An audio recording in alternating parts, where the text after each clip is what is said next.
Welcome back to the Mothership Motorsports Garage. Today we're going to put Emma's forks back together. We've got them all cleaned up and everything. I took everything apart on my last video. Got everything cleaned up. Got new seal kit coming, or not coming, it already is here. So we're going to go ahead and jump right into it. First thing, like I said, you want to clean everything. This is where the seal rides for the forks. If you don't get that in correctly, it'll leak. So the best thing is to see how it came apart and make sure it goes back exactly the same way. So in this case, there's a bottom spacer that goes in bottom here. Then the seal.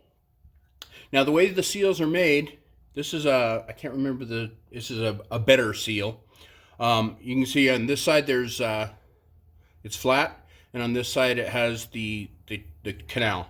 So when oil pushes down against this, it pushes it out and seals onto the thing. So this goes towards the oil, which in this case is in the tube. So we want to put it in like that.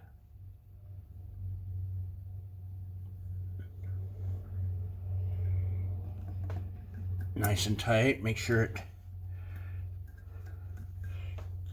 goes down against the shoulder down there. And now it has an upper spacer, just so that when we put that C-clip in, it pushes it down nice and tight. And again, here's the C-clip. So you just put the C-clip on. There's a groove for it in there. It's usually not very difficult to compress or anything, so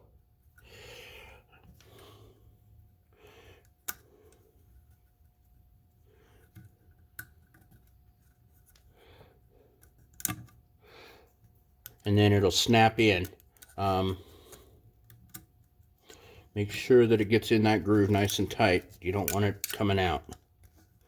So what I usually do is push it here, and then just make sure I push it all the way through. So now I also have some O-ring grease here that I want to put just a little bit on that seal so it's wet.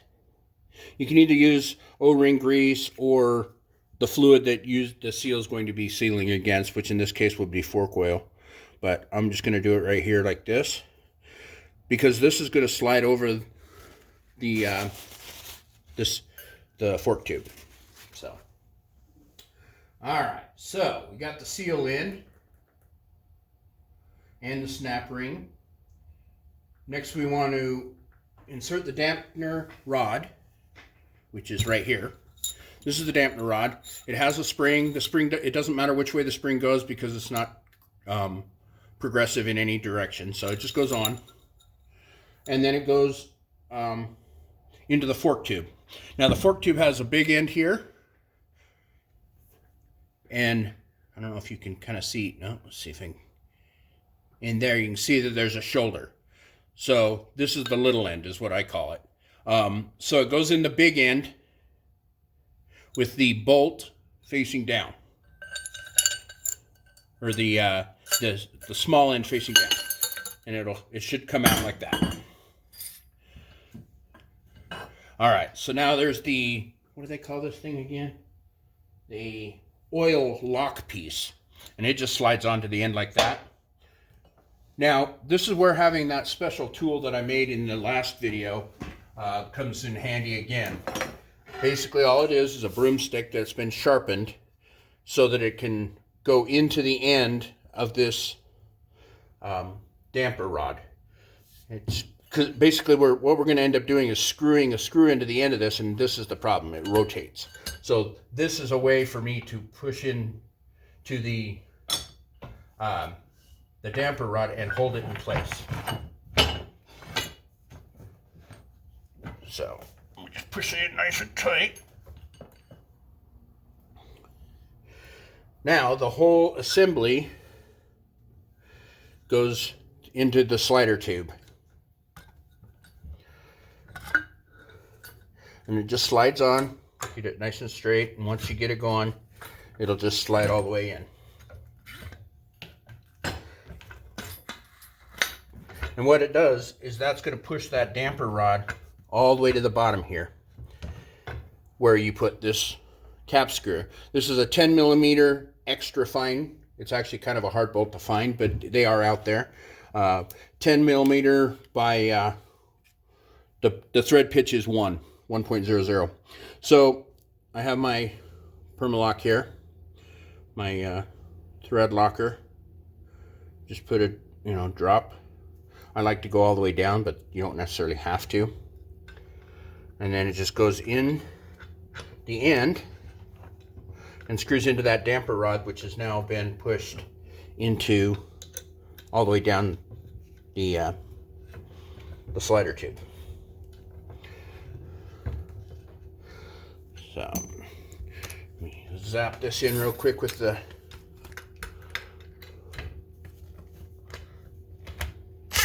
oop, wrong way.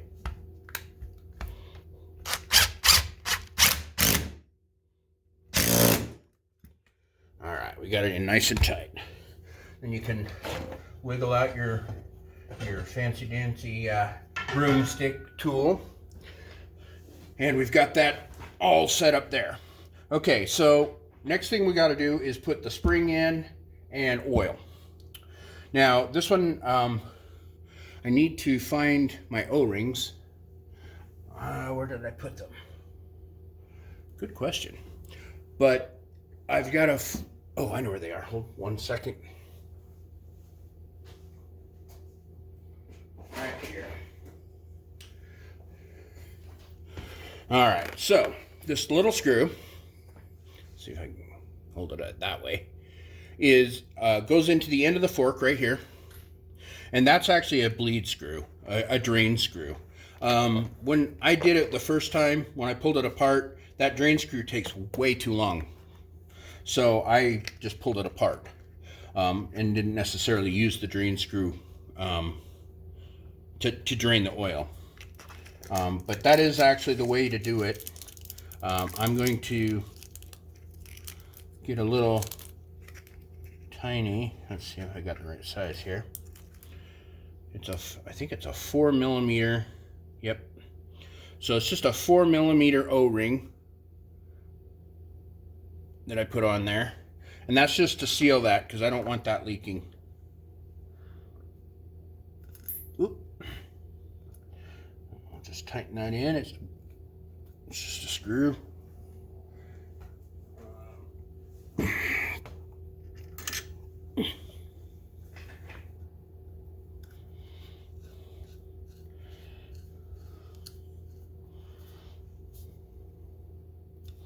Want to crush it too much, but now we can go ahead and put well, actually let me put this the wiper on. Some people call this a wiper, some people call it a cover. Basically it goes on this end right here, and I can put it on at this time. It just slides on, and then the way I do this is carefully take a pick like this and get it under the lip and then push it on. You don't want to poke a hole in it now.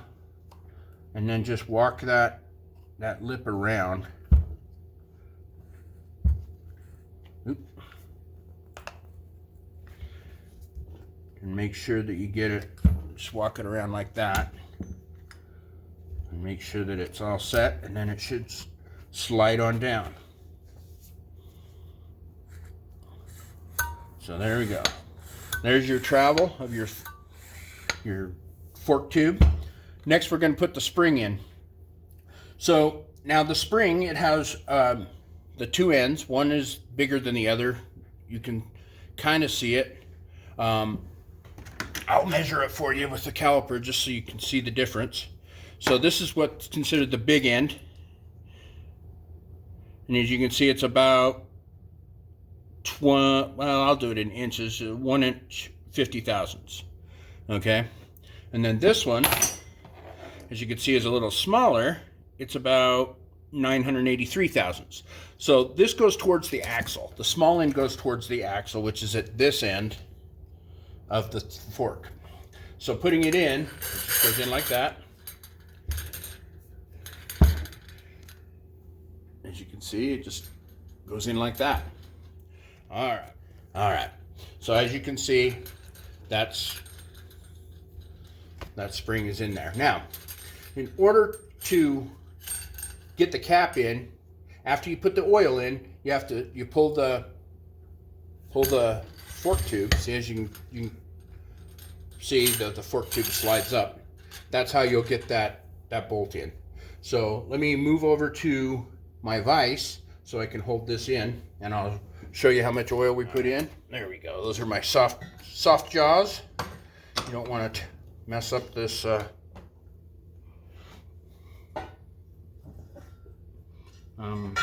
these fork tubes. So, put it in nice and tight. Okay, so the manual says 212 cc's, and I happen to know that a milliliter is the same as a cc in volume.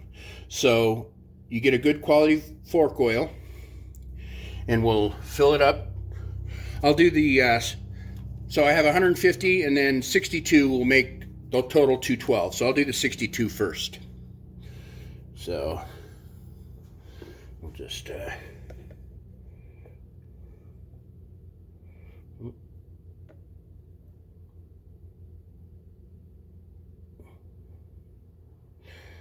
little bit too much. Let's see, it's about 70 still. Down a little bit. That's 65, so a little squirt more. All right, that's about 62-ish. Okay, so now we just go ahead and let the oil drain in. I do have a plunger for this as well. At this time, you want to also check for leaks. Okay. And then I have to add the other 150. So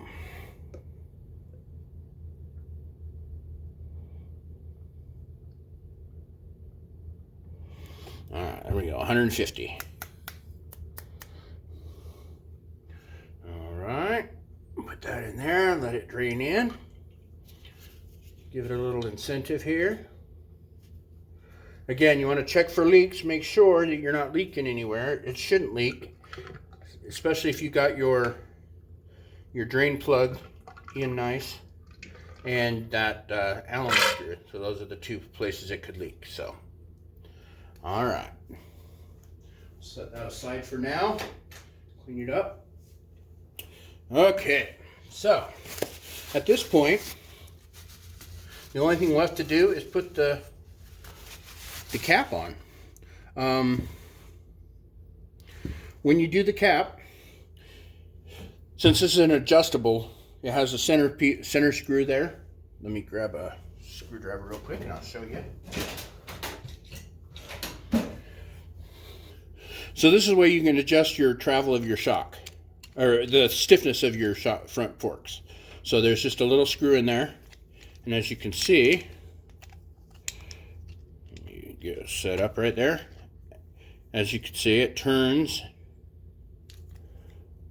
and it'll goes up. There's one spot there, and then there's another spot up there. Okay, in order to get this on, you want it at the lowest it can be right now. You can adjust it later. So all the way down into that valley. Okay, so from here, we want to take a little bit of O-ring grease, because there is an O-ring here. Check this O-ring, make sure that it's not, you know, messed up or anything from tearing it apart. Take a little O-ring grease here. Oh, didn't get enough. Make sure that it's nice and wet there. Again, you can use fork oil on this as well. Basically, you just don't want that going in dry. All right, so the next thing is there is a little puck. Looks like that. And what that does is that sits on top of the spring, and then this, it goes there like that. So this isn't pushing on the spring, it's pushing on this puck that's pushing on the spring. So the puck goes in, and then this goes on. Now this is spring loaded, so you have to push down and turn at the same time. Once you get down to where the threads are,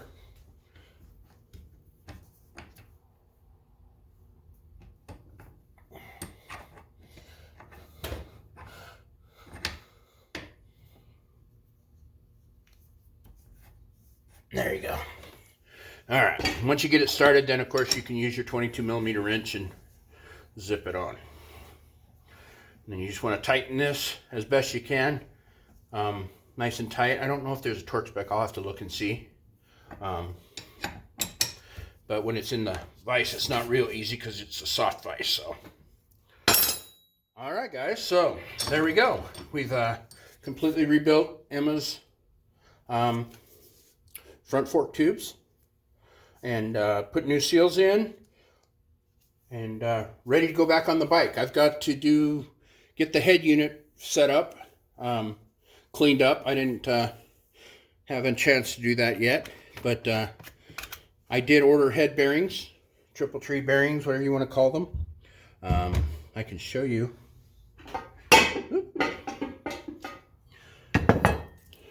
So I ordered these bearings, this bearing here and this bearing here. This is the triple tree. I just obviously need to clean it up, put the new bushing bearings on, just clean it all up, get it ready to reassemble, and then I can put it back on the bike. So, all right, guys. Again, we're all done. I already did the other one. So again, if you wanted to do this, you would just be doing it twice for the other fork tube, exactly the same. There's no difference. So, all right, guys. Thanks for watching and coming back. I'll be trying to update a little bit more often now. It's starting to get a little warmer here, and parts are starting to come in a little bit more. So with that being said, we will see you next video. Like, comment, and subscribe, and have a good day. See ya.